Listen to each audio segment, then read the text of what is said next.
we look at art house movies and what people would call trash movies, And yes, for people it's trash. For art, for us it's art. Exactly. Hi, I'm Joko Anwar, director of Impetigore, Gundala, and Satan Slaves, and you are listening to the Art or Trash Cinema Podcast.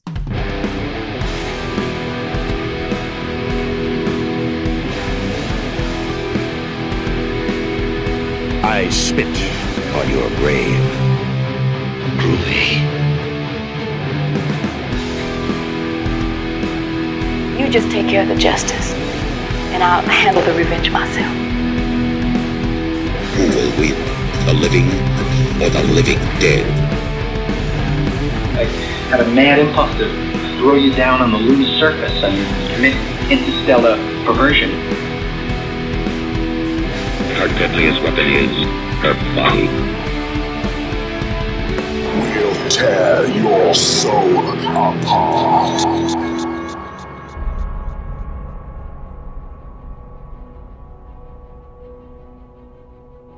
Ladies and gentlemen, welcome to the Art or Trash Cinema Podcast, and welcome to another Art or Trash Current Cinematic Conundrums.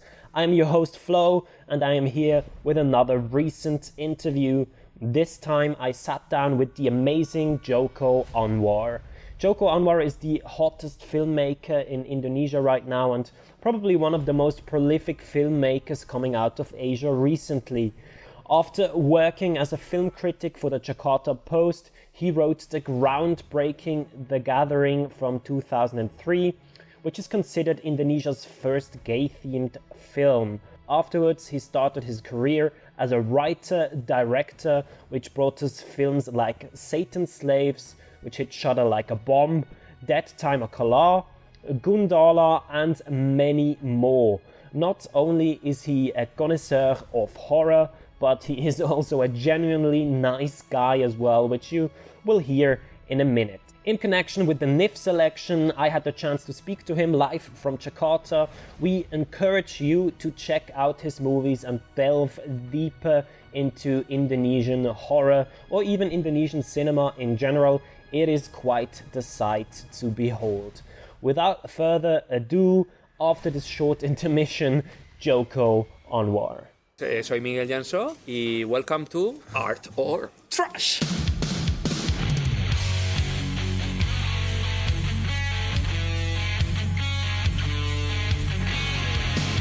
Hier ist Heiko Roos, Regisseur vom Projekt Fleisch, der Ilkas und Projekt Teresa.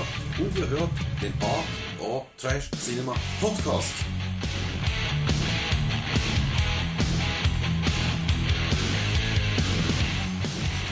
안녕하세요. 영화 악인전, The Gangster, The Cop, and The Devil, 감독 이원태입니다. You are listening to the Art Trash Cinema Podcast.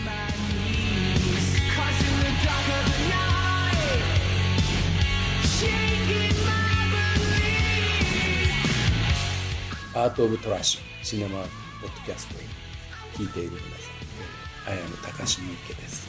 ジャパニーズディレクターです。お酒の映画も大好きです。Thank you very much. Perfect. But he said that I like alcohol and.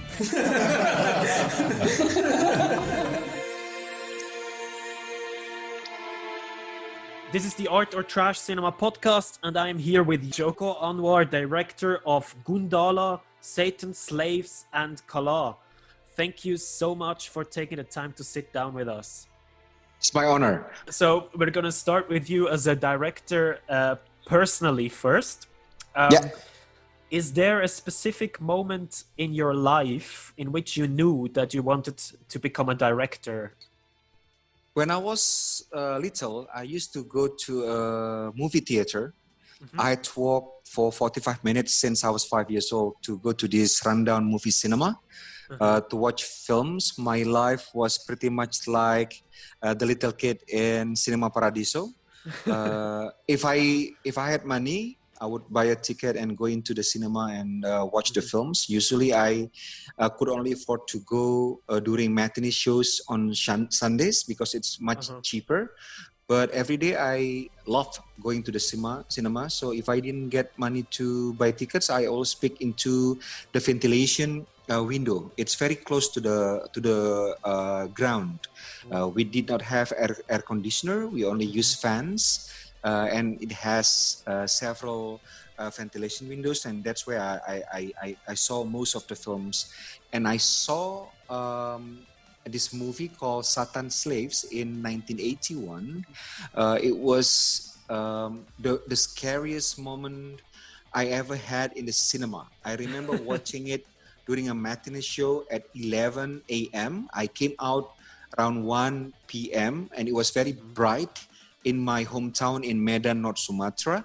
But I remember praying to God so the night would never occur, because I was so shitless, like to the core. So I thought these people could make this kind of film really give scares to people who watch it. And at the time, I did not know what a filmmaker could do, but my motivation is to scare people shitless also. If I could be a filmmaker, I would do something like that. So I think that was the time when it came to my head that I wanted to be a filmmaker as well. When I was about I think 8 or 9 years old. Yeah. So you basically mentioned Indonesian horror cinema, right? So do you see your main influences in cinema mostly in Indonesian horror cinema then, or are there others? Oh my God. I mean, this podcast is called Art or Trash Cinema. If you live in Indonesia like I did when I grew up, it was heaven. I mean, the type of film played in the cinema, it's art trash, trashy art. You know, you cannot decide because it's so beautiful, but it's so trashy. But it also, the filmmakers back then in Indonesia, they threw everything they could to the screen. I mean, we did not have enough money back then and even now, but back then people shoot using the celluloid, and they put everything that they could. I mean, to make a special effect practical, to give that kind of spectacles for the audience. The filmmakers use anything from chicken feathers to whatever they can find in their house. And this going to be combined with stories so incredibly spectacular, because they just want to please audience every second. So I grew up with this kind of film, films that full of spectacles. And like I always said, this kind of film, they are very honest, because people make this kind of film to make people, the audience, have that kind of cinematic experience. There's no pretension other than trying to make the audience entertain and having that cinematic experience while watching film. That's why I said it's the most honest type of film. So I grew up with those kind of films, mostly horror films from Indonesia, and martial arts from Indonesia and from Hong Kong. So those are two types of film: horror and martial arts. Okay.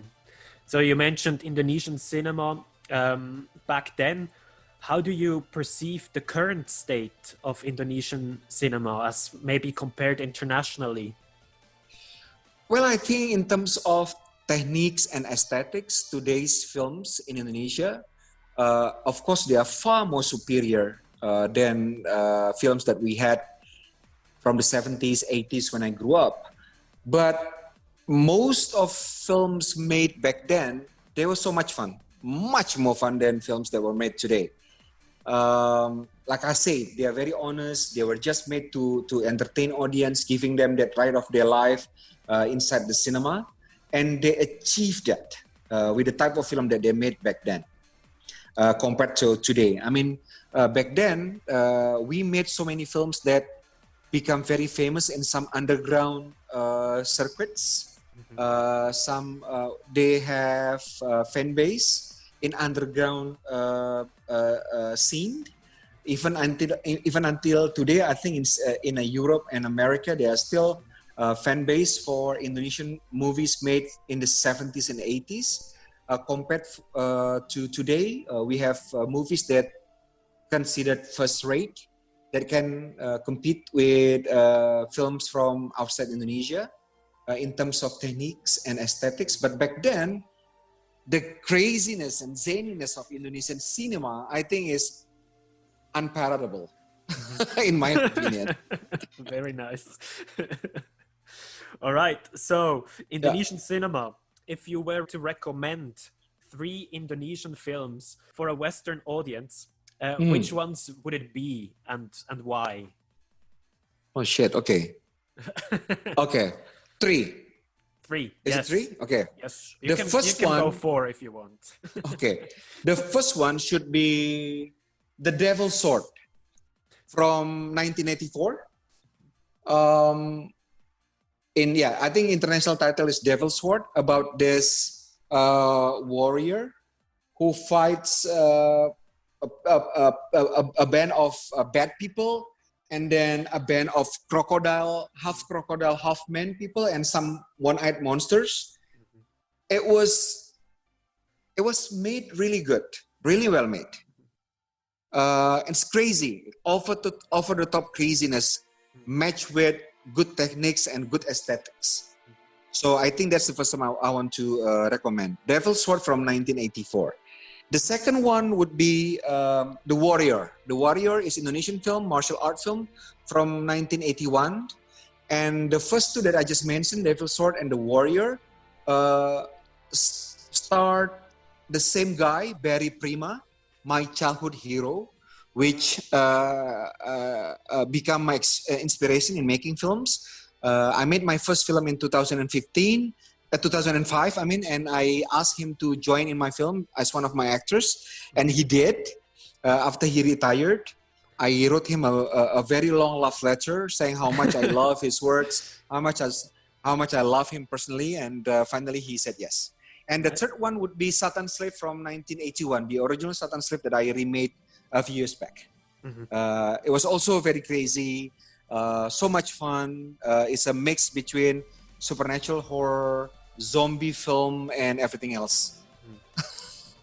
Nice. So those 3 films: Devil's Sword, The Warrior, and Satan's Slaves. I've seen Devil's Sword, by the way. It's fantastic. Fantastic, right? It's fantastic, yeah. Yes. A lot of decapitations and craziness. Right, and I'm scheduled to remake that film in a couple of years. Nice. Yeah, and you're the first one. You're the first one to hear about this. No way. Yes. Wow, I feel honored. Honestly, that's great. I'm happy to tell you that. Yeah. That's fantastic.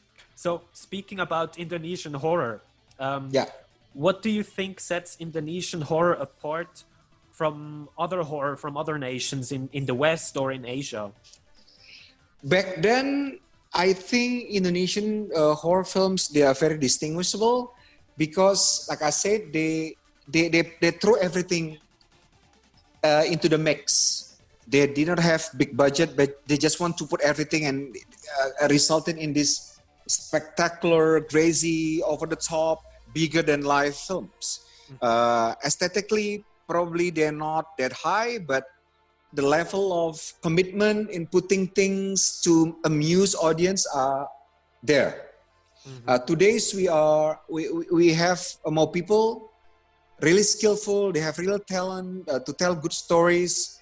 But I think the cinema in the world now become we cannot tell cinema apart these days. Whether it comes from Asia and US, from the Europe, because everybody influence everybody. Once in a while, we can find a film that stand out because they have elements that are different. For instance, in Satan's Slaves that I did 3 years ago, I put, it's a horror film. Usually Western audience are very familiar with Catholicism and Christianity, but I put Muslim element in it, so it's kind of different. But I think films, horror, these days become more and more undistinguishable.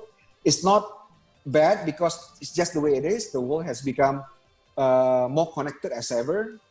So yeah, I think it's hard to tell now. So you mentioned putting Muslim elements into Satan's Slaves. It's our opinion that location dependent, religious, mythological, and cultural themes make for highly engaging horror films. Yes. So you already said that these themes do interest you, but in what form do they impact your filmmaking? I think film would be much more interesting if they have universal theme, love, the need of acknowledgement or survival for life. But if they are told in a local point of view, it would be much more interesting, because then audience from other part of the world can use the story to reflect on their own society or on their own life. And the experience of movie watching, if a movie has that element, I think it will be even bigger. That's why it's very interesting. Yeah. So we, being our podcast team, we are big fans of your choices in cinematography. We feel like all your movies that we've seen are highly recognizable because each of them has a very specific color palette. And what do you think is the role of color in movies? Oh wow! I think if used very efficiently, colors can really help filmmakers to tell the story, because it sets up the mood, it helps define a character, and color can also be used for filmmakers to tell phases of the story, in what phase a character is in. And subconsciously, it also brings people inside the world that the filmmaker is trying to build. So I use not just colors, but also geometry. I believe that everything within a frame is storytelling. So if you see a frame in a film, you can see there is color, there is also shapes of objects, there is blocking for camera and blocking for actors. All of them is very important and must be picked really carefully to tell a story. Everything must be motivated, including colors, especially colors, because it's the first thing that the audience is going to get. The eyes will immediately catch colors. So colors will be very important for the filmmakers to tell their story, to give moods, to put the audience in what kind of situation, as long as it used effectively. I specifically mentioned colors because it's something that, for example, in Color really sticks out. Yeah. Very nice. Thank you so much. We noticed with your filmmaking that there's a certain pattern in terms of choice of your actors. For example, both Tara Basro, I think, hopefully correctly pronounced, and Bront Palare are in different films of yours. Where do you see advantages and disadvantages in continuing a work relationship with actors in general? I usually work with the same team, actors or crew members, because I love spending my efforts on building the film rather than trying to establish way of good communication. If you have worked with actors or crew members, you don't have to go through that phase of trying to know each other and trying to know how each other system of work. We just spend it on how to work together on building a perfect film. So it's like cutting off the bullshit and just go to the work. Because if you work with new actors, probably you have to go through that dating phase where you're trying to know each other and trying to make sure things that will not put people unease. So if you work with crew members or actors that have worked together with you, it's going to be much more easier.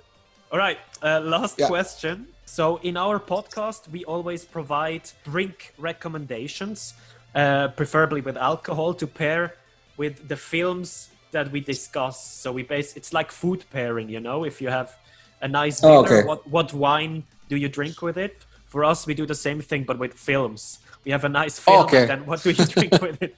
So my question is, what drink would you recommend with a typical Joko Anwar film?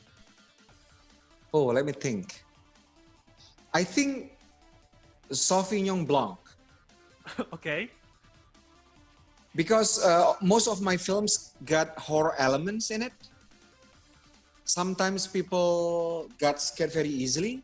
Probably they want to see my films during daytime, and the drink is light enough to be consumed during daytime, I think. Mm-hmm. But also still very perfect if you want to watch the film during the evening as well. So yeah. Perfect. Is it good enough? That is perfect. Yeah. Yeah.